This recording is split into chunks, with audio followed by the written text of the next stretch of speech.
"I've been unhappy for years," Daniel began, smiling faintly as he stood before our gathered friends and family. "I want a divorce." The clinking of his champagne glass still echoed in the air as his words landed like a grenade in the middle of our 25th anniversary celebration. Our adult children, Thomas and Jennifer, stared with their mouths agape. Friends froze mid-sip, eyes darting between us. The restaurant's private dining room, which I'd decorated with silver anniversary decorations and photographs spanning our decades together, suddenly felt airless. I simply nodded and replied, "I understand completely." Something flickered across Daniel's face. Surprise, perhaps disappointment at my composure. He'd expected tears, begging, or public humiliation. Instead, I turned to each stunned guest and thanked them warmly for coming to what had become our final celebration as a couple. My name is Marlene Griffin. I'm 57 years old, and after spending a quarter-century devoted to my marriage, raising our children, managing our household in Richmond, Virginia, and supporting Daniel through 3 career changes, 2 financial disasters, and 1 major health scare, I found myself standing in an elegant restaurant watching my husband try to blindside me with our divorce. As the party awkwardly dispersed, guests murmuring sympathies and shooting daggers at Daniel, I approached him with the calm of someone who had made peace with a hurricane long before it hit shore. "You'll want to call them first thing in the morning," I said, slipping a single business card into his hand. His eyes widened as he read the name on the embossed card. Rebecca Stone, Esquire, one of the most feared divorce attorneys in Virginia. "Why would you have this?" he asked, his voice suddenly less certain. I simply smiled, patted his arm, and walked away to hug our bewildered children. Over their shoulders, I watched Daniel's confident expression crumble as the first inkling that something was wrong pierced his self-assurance. What he didn't know, what I'd made absolutely certain he didn't know, was that 6 months earlier, while looking for our property tax statement in his desk drawer, I had discovered a lease agreement for an apartment in Shockoe Bottom, our city's trendy downtown district. 2 days later, I glimpsed a series of disturbingly intimate texts between him and someone labeled only as co-worker when his phone lit up during dinner. And that was just the beginning of what I knew. By the time Daniel dropped his divorce bombshell at our anniversary party, I had spent half a year methodically documenting every aspect of his betrayal. He thought he was ending our marriage on his terms, but I had been preparing my exit strategy with military precision since Valentine's Day. Growing up, my grandmother always told me, "Trust, but verify." It was advice I had largely ignored throughout my marriage. I believed in Daniel completely. We met when I was 30 and he was 32, both of us working at Falwyn Security, me in human resources, him as a rising star in sales. Our courtship was a whirlwind, and within a year, we were married with a prenuptial agreement that protected both of us if things ever went south. 2 beautiful children followed, and I eventually stepped back from my career to manage our growing family while Daniel's sales career soared. He moved from Falwyn to Brightvale Mining, and then to Everkin Motors, climbing the corporate ladder with each jump. I supported every decision, every late night, every weekend business trip, even as our children grew up and needed their father at soccer games and dance recitals that he inevitably missed. "Your dad is working hard for all of us," I would tell them, believing it myself. And he did provide well. Our colonial home in the West End neighborhood, private schools for the kids, and comfortable family vacations twice a year. But looking back, I can see the signs I missed. The gradual emotional distance, the growing criticism of my appearance compared to the dynamic professionals he worked with, the diminishing physical intimacy explained away by stress and aging. Marriage changes after 20 years, my friends would assure me. It's normal to become more like roommates. What wasn't normal were the growing number of business dinners that left his collar smelling of perfume I didn't wear, or the second cell phone I discovered in his briefcase when packing it for a hospital stay after his gallbladder surgery 3 years ago, a phone he claimed was just for international clients, and that mysteriously disappeared after his recovery.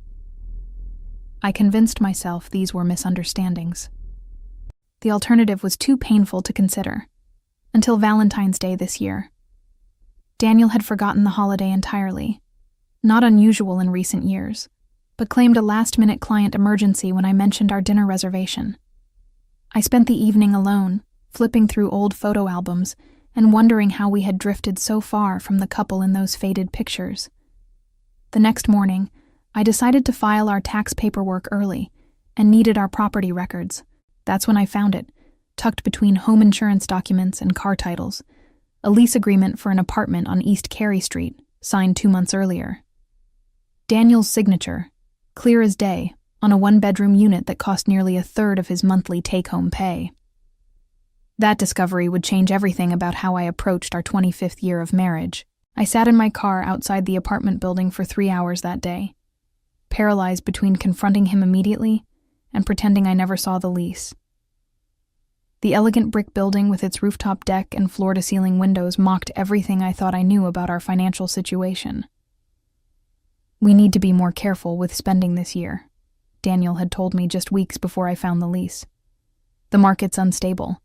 Yet he had somehow found money for a $20,800 monthly rental in the city's most desirable neighborhood, money that was supposedly too tight for the kitchen renovation I'd been requesting for 5 years. When I finally drove home, I made 2 decisions that would alter the trajectory of my life. First, I would not confront Daniel until I understood exactly what I was facing. Second, I would protect myself by gathering every shred of evidence possible before making any moves. The next morning, while Daniel was at the gym, I examined his phone. He thought himself clever using a fingerprint lock, but I had long ago noticed he used his right thumb to unlock it. While he slept, I had carefully pressed his thumb to the sensor, checking messages that confirmed my worst fears. He and his coworker, Jessica Palmer, had been involved for at least 18 months. Their texts were explicit, filled with references to our place and plans for a future together once he handled things at home. Reading their exchanges, I learned Jessica was 34, recently divorced herself, and worked in marketing at Everkin Motors. She had apparently convinced Daniel that their May-December relationship was his ticket to renewed youth and excitement. My hands shook as I photographed key conversations with my own phone, making sure to capture timestamps and contact information. The physical pain of betrayal was overwhelming, a vice grip around my chest that made breathing difficult. 25 years of memories, twisted by the knowledge that our recent history had been built on lies. That evening, as Daniel kissed my cheek absently before diving into work emails, I struggled to maintain my composure. The urge to scream, to demand answers, to throw his deception in his face was nearly overwhelming. Instead, I smiled and brought him his favorite evening bourbon. "Working late again?" I asked casually. "Quarterly reports are coming up," he replied without looking up. "Don't wait up." I nodded, retreating to our bedroom, where I allowed myself 10 minutes of silent tears before calling my oldest friend, Valerie. "I need the name of the best divorce attorney in Richmond," I said when she answered, "and I need absolute discretion." 2 days later, I sat across from Rebecca Stone in her downtown office, laying out what little evidence I had gathered so far. The distinguished attorney with her silver-streaked bob and penetrating gaze listened without interruption before saying words that would become my mantra over the coming months. "We won't just build a case, Marlene. We'll build an ironclad fortress. But first, we need to understand exactly what we're up against." Rebecca's advice was clear. Become an intelligence operative in my own marriage. Document everything, follow the money. Build a complete picture of our marital assets and Daniel's activities before giving him any indication I knew about his betrayal. "The element of surprise is your greatest advantage," she counseled. "The moment he knows you're aware, he'll start hiding assets and constructing his own narrative." So began my double life. On the surface, I remained the supportive wife of 25 years, managing our home, attending company functions on Daniel's arm, and planning our upcoming anniversary celebration.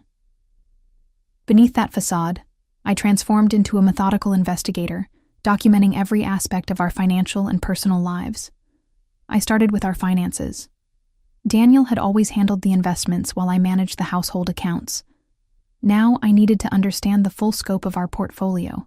I told him I wanted to learn more about investing for my own knowledge, a request he dismissed with patronizing amusement, but ultimately granted by sharing our financial advisor's contact information. "Just don't make any changes without consulting me first," he cautioned. "These things are complicated." Our financial advisor, Harold Wilson, was initially reluctant to discuss details with me until I gently reminded him that as Daniel's spouse, I had legal right to information about our joint assets. Once convinced, Harold became surprisingly forthcoming, particularly after I mentioned concerns about unusual money movements. "Well, there have been some significant withdrawals over the past year and a half," Harold admitted. "I assumed Daniel discussed these with you." He hadn't. The withdrawals totaled nearly $320,000, money apparently transferred from our joint investment accounts to a separate entity I'd never heard of, Griffin Consulting, LLC. "Daniel established it as a side business venture," Harold explained, "for consulting work separate from his main employment. A business I knew nothing about. A shell company, as Rebecca later explained, likely created to funnel marital assets away from our shared portfolio." I photographed every document Harold shared, noting dates, amounts, and account numbers. My next step was accessing our home computer.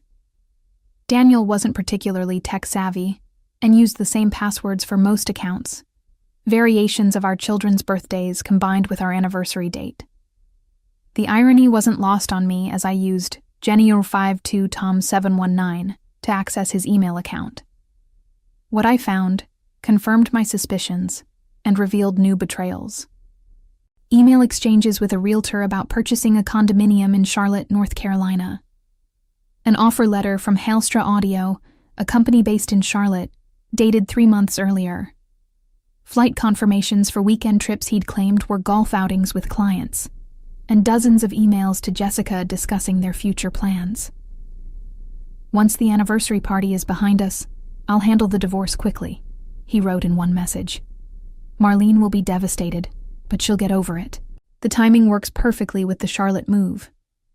They had it all planned. He would announce our divorce at the anniversary party, positioning himself as the honest husband who had simply fallen out of love, but had respectfully waited for our milestone anniversary before moving on. Then he would relocate to Charlotte with Jessica, taking his new position at Hailstra and living in the condominium they had already selected together. I sat at our desk, reading their calculated plans for dismantling my life, and felt something inside me harden. This wasn't just an affair or midlife crisis. This was a comprehensive campaign to discard me with minimal financial consequence to himself after I had devoted my entire adult life to supporting his success. That night, I made a silent promise. Daniel Griffin would not know what hit him. With Rebecca's guidance, I expanded my investigation. I needed to understand not just what Daniel was planning, but what legal vulnerabilities existed in his strategy. Our prenuptial agreement had been straightforward. In the event of divorce, each party would retain assets brought into the marriage, while assets accumulated during the marriage would be divided equally. However, there was a critical infidelity clause that Rebecca immediately highlighted. If either party engages in extramarital affairs, they forfeit their right to certain protections, she explained. Most importantly, the injured spouse is entitled to a significantly larger percentage of marital assets acquired during the years of infidelity. The key would be proving when the affair began. If I could establish that Daniel's relationship with Jessica had extended over years, rather than months, I could potentially claim rights to much more than half our marital property, including portions of his retirement accounts and stock options. I hired a private investigator, William Jacobs, who specialized in infidelity cases. His services weren't cheap, but I pulled from my personal savings account, money I'd squirreled away from my occasional freelance HR consulting work that Daniel knew nothing about. William confirmed that Daniel and Jessica's relationship traced back at least 2 years. He provided photographs of them dining together, entering and leaving the apartment, and traveling to Charlotte on weekends when Daniel had claimed to be on golf trips. But the most damning evidence came from interviews William conducted with staff at Everken Motors. According to 3 separate sources within the company, their relationship was common knowledge as early as spring of 2023, William reported. One former executive assistant kept a detailed work diary that references them spending time alone in his office with the door locked on multiple occasions. The assistant had been dismissed shortly after, allegedly for performance issues. William located her, and she was more than happy to share her records and testify if needed, still bitter about her unceremonious termination that she believed was orchestrated to keep her silent. Armed with this information, Rebecca added workplace harassment implications to our strategy. If necessary, we can suggest that Everken Motors could face legal exposure for allowing a senior executive to engage in an inappropriate relationship with a subordinate, she explained. It's leverage we may not need to use, but it's valuable to have. As the weeks passed, I continued gathering evidence while maintaining a perfect facade of ignorance. I suggested the anniversary party, knowing it aligned with what Daniel had told Jessica. I spoke enthusiastically about the next 25 years, when around friends and family. I even initiated physical intimacy occasionally, something that clearly made Daniel uncomfortable, but that he couldn't reject without raising suspicions. Each time he invented a work excuse to visit the apartment or Charlotte, I simply smiled and told him I understood. Each time he complained about finances while secretly funding his double life, I nodded sympathetically. All the while, my case file grew thicker. 3 weeks before our anniversary, I made a crucial discovery. While backing up family photos to our cloud storage, I found a folder Daniel had apparently created by mistake in our shared account. It contained explicit photographs of him and Jessica together in the apartment, images dated consistently over the past 2 years. I immediately forwarded them to Rebecca and William, who confirmed they provided clear visual proof of the timeline of infidelity. The final piece clicked into place. "We're ready," Rebecca told me during our last meeting before the anniversary party. "The moment he makes his move, we'll respond with overwhelming force. He won't know what hit him." I left her office feeling strangely calm. After months of investigation, documentation, and strategic planning, there was nothing left to do but wait for Daniel to spring his trap, unaware that he was walking straight into mine. The anniversary party was my masterpiece of deception. I selected the Jefferson Hotel's grand ballroom, arranged for a string quartet, and designed a sophisticated evening celebrating a lifetime of partnership. The invitations, ivory cardstock with silver embossing, went to 60 of our closest friends and family members. I watched Daniel's face as I showed him the final guest list. "This seems excessive," he remarked, clearly discomforted by the scale of a celebration he knew would end in devastation. 25 years deserve something special," I replied innocently. "Don't worry about the cost. I've been saving for this." The evening arrived, and I wore a silver gown that had taken 3 fittings to perfect. Daniel seemed increasingly agitated as guests arrived, each congratulating us on reaching such a significant milestone. Our children had flown in, Thomas from Seattle, Jennifer from Boston, and both gave touching toasts about growing up watching their parents' loving partnership. "You've shown us what commitment really means," Jennifer said, raising her glass while Daniel shifted uncomfortably beside me. Throughout dinner, I noticed Daniel checking his watch, his face growing more resolved with each passing hour. I knew he was following the timeline he'd discussed with Jessica, make the announcement after dinner but before dessert, allowing for a dignified exit while guests were still present to support Marlene. When he finally stood and clinked his glass, a hush fell over the room. I watched his practiced smile, the rehearsed casualness in his posture, and thought about how many times he must have envisioned this moment, his declaration of independence, his new beginning at my expense. "I have something important to say," he began, his voice steady. "After much reflection, I want to be honest with everyone here tonight." He paused, scanning the room before continuing. "I've been unhappy for years," he said, the practiced line falling flat in the elegant ballroom. I want a divorce. The collective gasp was audible. Jennifer dropped her champagne glass, shattering it on the hardwood floor. Thomas half rose from his chair, confusion and anger battling on his face. Our friends stared in disbelief. But I was ready. I had rehearsed this moment just as carefully as Daniel had. I simply nodded and replied, "I understand completely." The confusion on his face was worth every moment of the past 6 months' deception. He had expected tears, pleading, perhaps even a scene.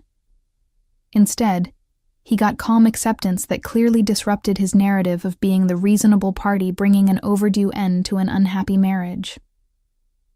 "I think we should thank everyone for coming," I continued smoothly, standing to address our shocked guests.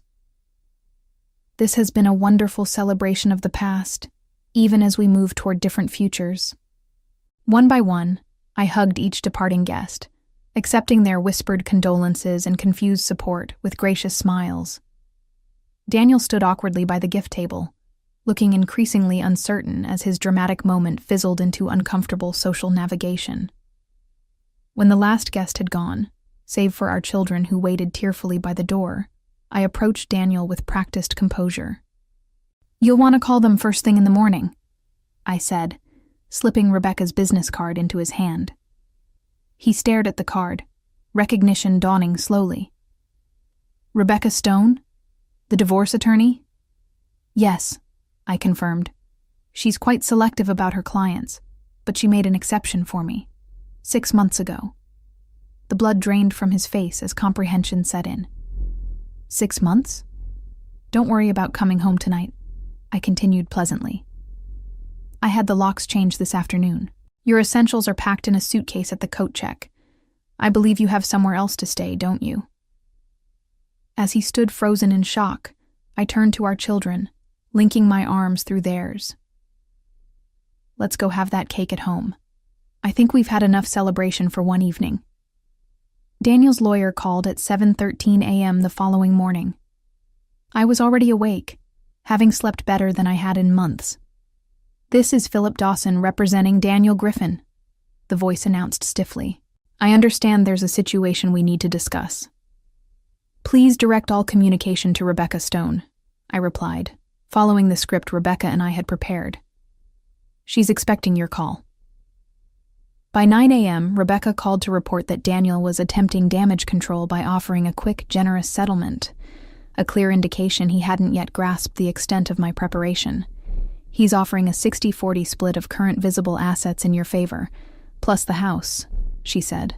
"Should I tell him we're just getting started?" "Absolutely." At 11 a.m., the formal divorce papers were served to Daniel at the Everkin Motors headquarters by a process server who, at my request, delivered them during a board meeting Daniel was leading. The thick document detailed not only my terms, 85% of marital assets, the house, and significant alimony, but included comprehensive evidence of his infidelity, financial deception, and plans to leave the state. By noon, 3 things happened in rapid succession. Daniel's lawyer requested an emergency meeting, Everkin's human resources director called Daniel to their offices, and Jessica Palmer cleaned out her desk and left the building in tears. When Rebecca met with Daniel and his lawyer that afternoon, she brought the final bombshell, William's full investigative report, complete with witness statements from former Everkin employees about the inappropriate workplace relationship. "My client is prepared to contact Everkin's board directly regarding the company's failure to address this situation if we cannot reach a satisfactory agreement," Rebecca informed them. "Additionally, we have documentation of the Griffin Consulting LLC shell company used to divert marital assets, which raises questions of tax impropriety that authorities might find interesting." Daniel's attempt to seize control of our divorce narrative had completely collapsed in less than 24 hours. His lawyer requested a brief recess, during which I imagine he delivered some very unwelcome news to my husband of 25 years. The settlement negotiations were remarkably brief. Daniel, facing potential professional disgrace, tax investigations, and the complete destruction of the narrative he'd constructed about our marriage, accepted terms that went far beyond what even Rebecca had initially thought possible. I received 85% of our marital assets, including full ownership of our home, his retirement accounts, and investment portfolios. Daniel retained only his personal possessions, his car, and a single investment account worth approximately 1/5 of our total net worth. The alimony payments would continue for 10 years, ensuring my financial security well into retirement age. Most satisfying was the non-disclosure agreement. Daniel would never publicly discuss the circumstances of our divorce, effectively preventing him from spinning a sympathetic narrative about our separation. In exchange, I agreed not to contact Everkin's board directly about his relationship with Jessica, though I made no promises about what information might find its way to them through other channels. 2 days after our anniversary party, Jennifer and Thomas came for dinner. They were still reeling from the public dissolution of their parents' marriage, but had begun to understand the situation after I shared selected details of Daniel's betrayal. "How did you stay so calm through all of this?" Jennifer asked, pouring another glass of wine. "I would have burned his clothes on the front lawn or something." "Strategic patience," I explained. "Your father never appreciated my intelligence. He saw me as the supportive wife, nothing more. That blind spot gave me the advantage." Thomas shook his head in amazement. "Remind me never to cross you, Mom." I smiled, feeling genuinely happy for the first time in months.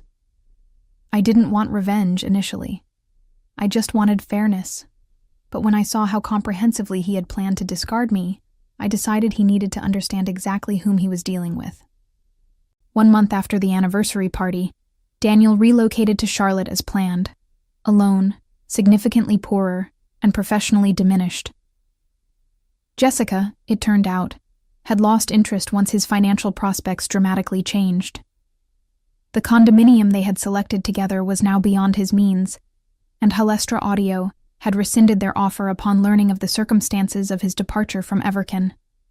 I, meanwhile, began the next chapter of my life on my own terms, with resources, dignity, and the profound satisfaction of knowing that when tested, I had risen to the challenge with intelligence and strength I hadn't known I possessed.